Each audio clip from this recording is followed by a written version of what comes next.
आज नारळी पौर्णिमा आणि या निमित्तानं सर्वत्र उत्साहाचं वातावरण पाहायला मिळतंय। नारळी पौर्णिमेनिमित्तानं नारळ फोडण्याची परंपरा ही आज तागायत कायम आहे। वरईमध्ये युवा सेना विभाग अधिकारी अभिजित पाटील यांच्यातर्फे ही नारळ फोडाफोडीची स्पर्धा आयोजित करण्यात आलेली होती। या सगळ्याचा आढावा घेतला आपल्या प्रतिनिधी भाग्यश्री प्रधान आचार्य यांनी।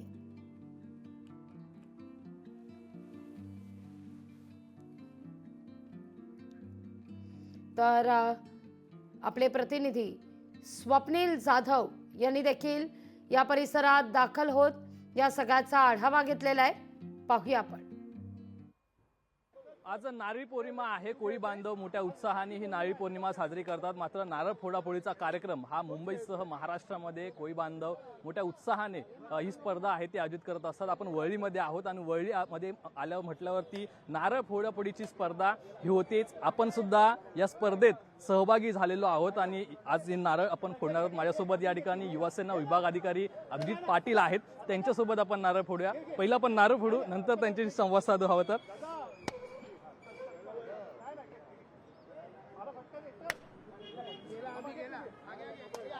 आपला टीक आपण टीक धरलेला आहे। यामध्ये आपला या ठिकाणी वर झेंडा आहे।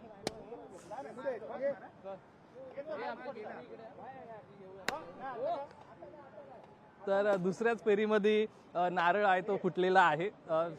यामध्ये खरं तर प्रयत्न आणि त्यांचं गेल्या अनेक वर्षांपासूनचा अनुभव सुद्धा यामध्ये पाहायला मिळतोय। अभिजितजी, काय सांगाल नारळी पौर्णिमेनिमित्त? आज नारळी पौर्णिमा म्हणजे आमच्या कोळी बांधवांचा एक मोठा सण आहे। आज वरळी सागरी कोळी समिती आणि युवासेना वरळी विधानसभेतर्फे आम्ही वर्षानुवर्ष म्हणजे आज या 50 वर्षाच्या वरती हा आमचा नारळ फोडाफोडी स्पर्धेला झाला असेल। आज खऱ्या अर्थाने नारळ फोडल्यानंतर आज या नारळाच्या घरी गेल्यानंतर वड्या बनतात, नारळी भात बनतात आणि नारळापासून विविध पदार्थ बनवतात। ते पदार्थ गोकुळाष्टमी असेल, गणेश उत्सव असेल, नवरात्र उत्सव असेल, अशा उत्सवाला पदार्थ नारळापासून बनवून वापरले जातात। आज कोळी बांधव सोन्याचा नारळ समुद्रामध्ये अर्पण करून जे काय तुफान होतं पावसाळ्यामध्ये ते तुफान शांत व्हावं आणि आपले मासेमारी उद्यापासून सुरू होणार आहे, त्यामुळे आज सागराला अर्पण करून आज नारळी पौर्णिमा खेळून सागराला नारळ अर्पण करून आज आपण नारळी पौर्णिमा या ठिकाणी उत्सव साजरा करतोय। शुभेच्छा द्याल महाराष्ट्राला नारळी पौर्णिमेनिमित्त? आज नारळी पौर्णिमेनिमित्त महाराष्ट्र शुभेच्छा देतो की आज नारळ एक शांततेचं हे असे प्रतीक असतं। आज आपण जे काय महाराष्ट्रामध्ये जी काय राजकीय वादळ असतील, अनेक हे असतील, ते सर्व संकट दूर कर आणि येणारा काळ सुखाने समृद्ध जावे हीच आम्ही शुभेच्छा देतो महाराष्ट्राला। नारळी पौर्णिमेचा उत्साह वरळीमध्ये सुद्धा पाहायला मिळतोय। तशाच प्रमाणे नारळी पौर्णिमेच्या लोकशाही मराठीच्या माध्यमातून सुद्धा तुम्हा सर्व प्रेक्षकांना नारळी पौर्णिमेच्या शुभेच्छा। कॅमेरा पर्सन आदित्य देसाईसह स्वप्नील जाधव, लोकशाही मराठी, मुंबई।